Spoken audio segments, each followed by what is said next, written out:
Hello दोस्तों, आज इस वीडियो में हम आपको ज़मीन से जुड़ी हुई बहुत ही महत्वपूर्ण जानकारी देने वाले हैं।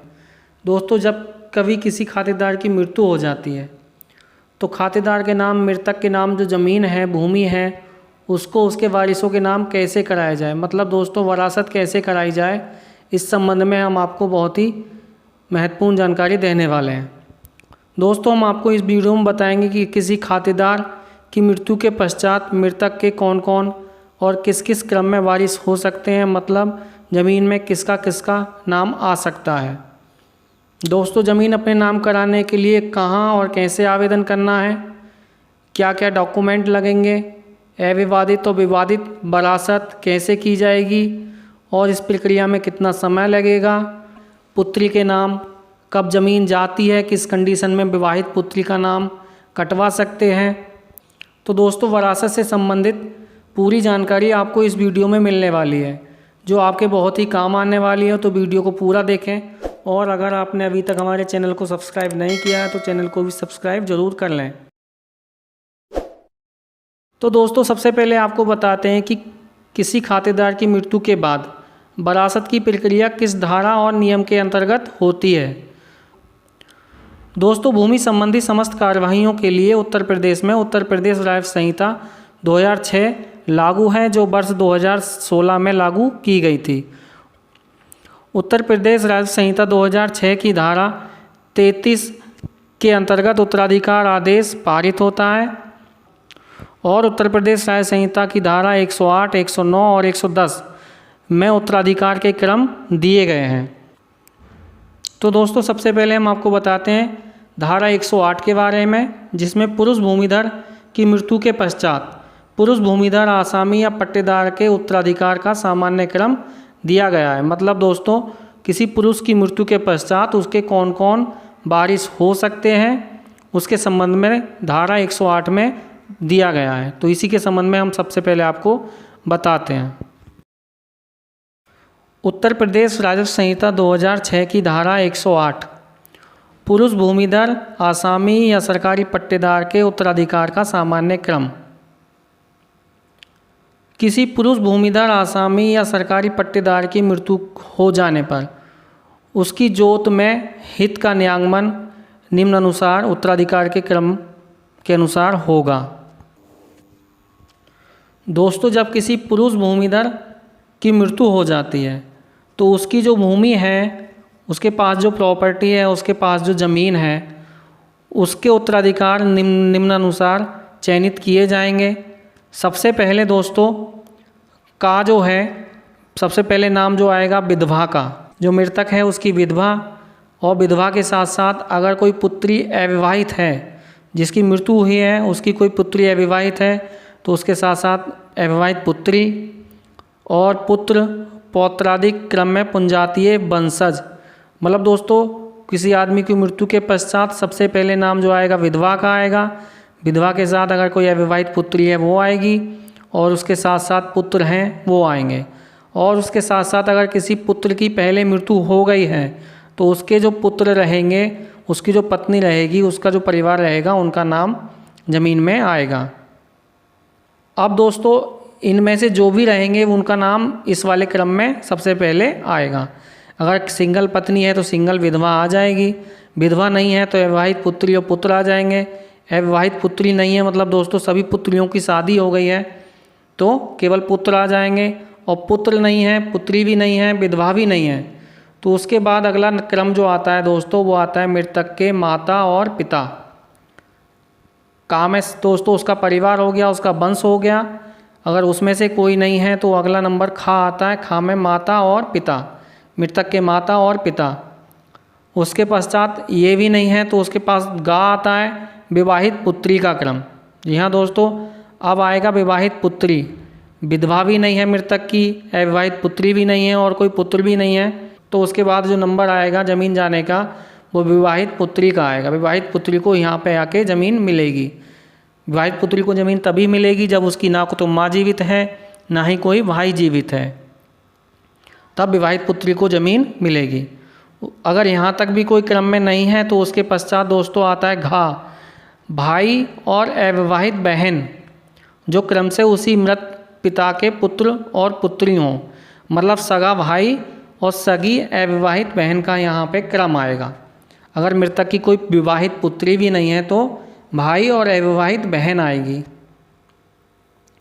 उसके साथ साथ दोस्तों भतीजा भी इसी क्रम में आ जाएगा। जैसे अगर भाई नहीं है और बहन भी नहीं है तो भाई का जो पुत्र रहेगा वो इस क्रम में उसको ज़मीन जाएगी। उसके पश्चात ऊपर भी कोई नहीं है तो उसके पश्चात अगला जो आता है दोस्तों क्रम ड़ा, पुत्र की पुत्री, पुत्र की पुत्री को यहाँ इस क्रम में ज़मीन जाएगी। अगर यहाँ भी नहीं है दोस्तों कोई तो 4 नंबर आता है पिता की माता और पिता के पिता, मतलब दादा के पास ज़मीन जाएगी। और इस क्रम तक कोई नहीं है तो पुत्री का पुत्र, मतलब विवाहित पुत्री का पुत्र। उसके बाद जा नंबर आता है दोस्तों विवाहित बहन, उसके पश्चात सौतेली बहन, उसके पश्चात बहन का पुत्र, सौतेली बहन का पुत्र, जहाँ बहन उसी मृत पिता की पुत्री हो। अगला नंबर आता है भाई के पुत्र का पुत्र, अगला नंबर पिता के पुत्र का पुत्र, अगला नंबर पिता के पिता का पुत्र और अगला माता की माता का पुत्र। ये दोस्तों विरासत का क्रम है। अब इस विरासत के क्रम में दोस्तों जो सबसे पहले रहेगा उसी को नाम ज़मीन में आएगा, नीचे वाले सब छोड़ दिए जाएंगे। अगर ऊपर वालों में से कोई नहीं है तो उसके पश्चात अगला क्रम देखा जाएगा। जैसे पहले नंबर पे कोई नहीं है तो अगला वाला देखा जाएगा, दूसरा वाला, दूसरे तक नहीं है तो तीसरा, तीसरे तक नहीं है तो चौथा, चौथे तक नहीं है तो पाँचवा। इसी क्रम में ज़मीन पुरुष भूमिधर की जो है विरासत की जाएगी। तो दोस्तों ये तो हो गया पुरुष भूमिधर या सरकारी पट्टेदार, यानी कि पुरुष जब मृत्यु होती है उसकी ज़मीन किस किस के नाम जाएगी, वह ये विरासत का क्रम हो गया। अब दोस्तों इसमें एक चीज़ हम आपको बता दें कि किसी भी खंड में निर्दिष्ट उत्तराधिकारी एक साथ समान अंश प्राप्त करेंगे। ये दोस्तों ऊपर से नीचे तक जितने भी क्रम दिए गए हैं, किसी भी क्रम में हम विरासत होगी तो उस क्रम में जितने भी नाम आएंगे उसको विरासत में सभी को बराबर बराबर अंश मिलेगा। जैसे 4 अगर लड़के हैं, एक विधवा है तो 4 और 1 5, तो पाँचों को 1/5 1/5 अंश मिलेगा। और दोस्तों विधवा या किसी पूर्वमत वसानुगत उत्तराधिकारी जो जीवित होता तो उत्तराधिकारी होता कि विधवा को केवल तभी उत्तराधिकार प्राप्त होगा यदि उसने पुनर्विवाह ना किया हो। यानी कि दोस्तों किसी की मृत्यु के पश्चात जो पत्नी हैं अगर वो शादी नहीं करती हैं कहीं दूसरी जगह, तभी वो हक पाने की, इसमें नाम पाने की हकदार हैं। अगर वो दूसरी जगह शादी कर लेती हैं, पुनर्विवाह कर लेती हैं तो वो है तब विरासत में उनका नाम नहीं आएगा। अब बात करते हैं दोस्तों स्त्री वारिस के नाते विरासत में हित प्राप्त करने वाली महिला के उत्तराधिकार का क्रम। जी हाँ दोस्तों, ये तो हो गया ऊपर वाला पुरुष का क्रम। अब बात करते हैं महिला के क्रम की। तो महिला के क्रम में जैसे महिला की 2 प्रॉपर्टी के बारे में क्रम दिया गया है उत्तर प्रदेश राज्य संहिता में।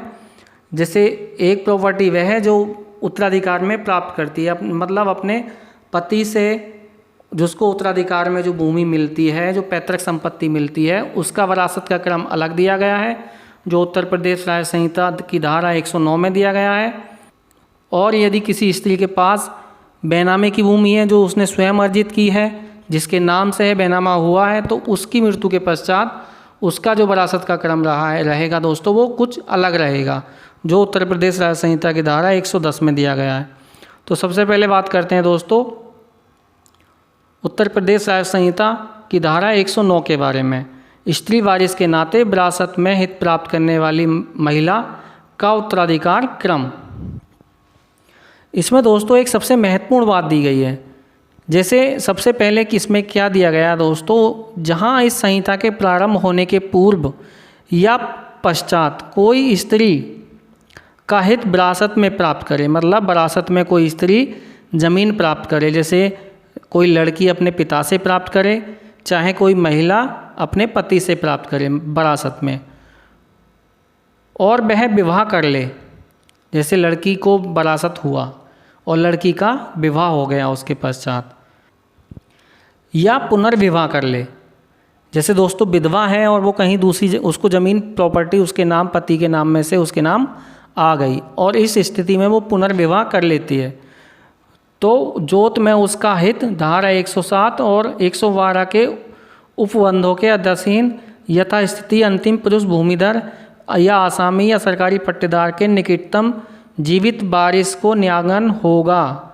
मतलब दोस्तों इसमें क्या है, जैसे किसी स्त्री को विरासत में कोई ज़मीन मिलती है, किसी विधवा को अपने पति से मिलती है या किसी अविवाहित पुत्री को अपने पिता से मिलती है। तो जब अविवाहित पुत्री की शादी हो जाती है तो उसके पश्चात वो ज़मीन जो है, अविवाहित पुत्री का मतलब जब विवाह हो जाता है तो वह ज़मीन जो अविवाहित पुत्री के नाम रही वो है उसके जो मृतक हुआ था पहले उसके निकटतम वारिस के पास पुनः चली जाएगी, फिर से उसका वरासत किया जाएगा।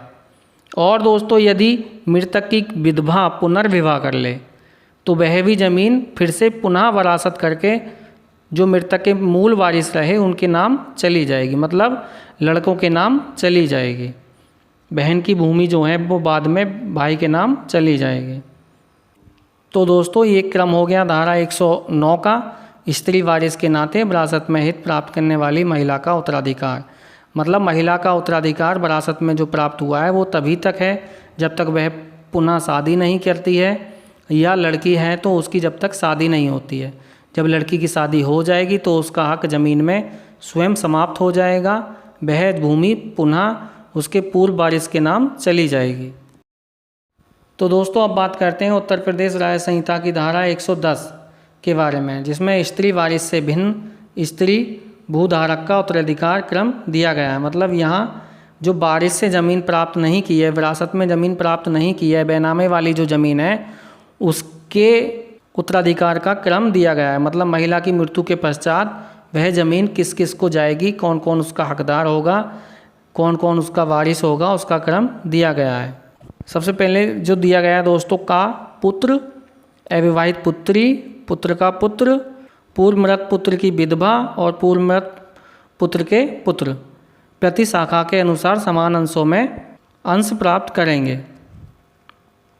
इनमें से अगर कोई नहीं है तो खा नंबर जो आता है महिला की मृत्यु के पश्चात पति, खा नंबर जो आता है दोस्तों वो महिला का पति आएगा। अगर उनके पास कोई औलाद नहीं है तो पति के नाम ज़मीन जाएगी, पति भी नहीं है तो विवाहित पुत्री के नाम ज़मीन जाएगी, विवाहित पुत्री नहीं है तो पुत्री का पुत्र, विवाहित पुत्री का पुत्र हो जाएगा।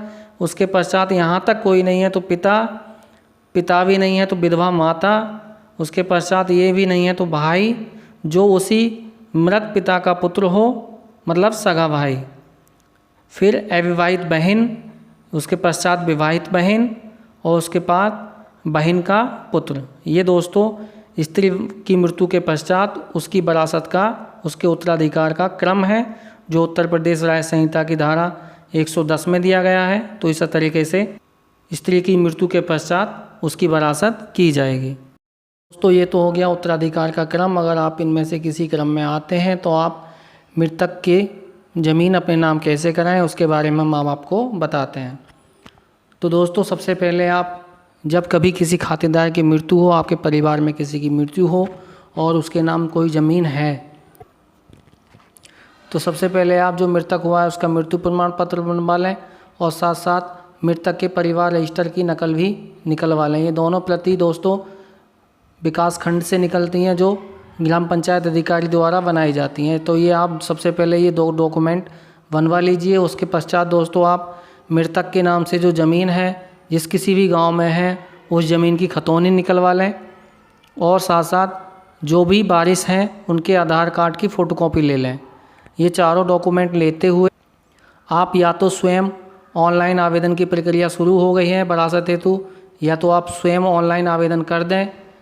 ऑनलाइन आवेदन करने के लिए आप उत्तर प्रदेश के राज्य विभाग की ऑफिशियल वेबसाइट bor.up.nic.in पर भी जा सकते हैं, या फिर एक वेबसाइट और है BAAD.up.nic.in। इस वेबसाइट पर भी जाकर आप विरासत का ऑनलाइन आवेदन कर सकते हैं। इन दोनों वेबसाइट के माध्यम से आप विरासत का ऑनलाइन आवेदन कर सकते हैं। ऑनलाइन आवेदन करने के पश्चात आप मृतक प्रमाण पत्र, परिवार रजिस्टर की नकल, खतौनी और आधार कार्ड की फोटोस्टेट अपने हल्का लेखपाल को दे दें। उनको बता दें कि हमने अपने वरासत हेतु आवेदन कर दिया है, आप जांच कर रिपोर्ट लगा दें और वरासत की कार्रवाई संपन्न कर दें। अगर आप ऑनलाइन आवेदन नहीं करना चाहते हैं तो उक्त आप चारों डॉक्यूमेंट, मृतक प्रमाण पत्र, परिवार रजिस्टर की नकल, खतौनी और आधार कार्ड की फोटोस्टेट, ये चारों डॉक्यूमेंट अपने हल्का लेखपाल को दे दें। उनसे बात कर लें कि हमारे पिताजी की, माताजी की या जो भी है उनकी मृत्यु हो गई है और उनकी वरासत की कार्रवाई आप संपन्न कर दीजिए। हल्का लेखपाल द्वारा आवेदन प्राप्त होने के 1 सप्ताह के अंदर अपनी जांच आख्या लगाकर कानूनगो को प्रेषित कर दी जाती है। ये भी प्रक्रिया दोस्तों अब ऑनलाइन होती है। लेखपाल अब ऑनलाइन अपने पोर्टल पर ऑनलाइन वरासत दर्ज करेगा और उसे अपने कानूनगो यानी राजस्व निरीक्षक को प्रेषित कर देगा। दोस्तों, वरासत की पूरी प्रक्रिया में लगभग 15 दिन का समय लगता है। आवेदन करने के पश्चात 15 दिन बाद आवेदक का नाम खतौनी में वारिस के रूप में दर्ज हो जाता है। तो दोस्तों, ये थी वरासत कराने की प्रक्रिया। उम्मीद करता हूँ कि आपको वीडियो में दी गई जानकारी अच्छी लगी होगी। अगर आपको वीडियो में दी गई जानकारी अच्छी लगी हो, काम की लगी हो, तो आप वीडियो को लाइक ज़रूर करें और शेयर भी करें। और अगर आपने अभी तक हमारे चैनल को सब्सक्राइब नहीं किया है तो चैनल को भी सब्सक्राइब कर लें और बेल आइकन दबा दें, जिससे आने वाले वीडियो का नोटिफिकेशन सबसे पहले आपको मिल सके।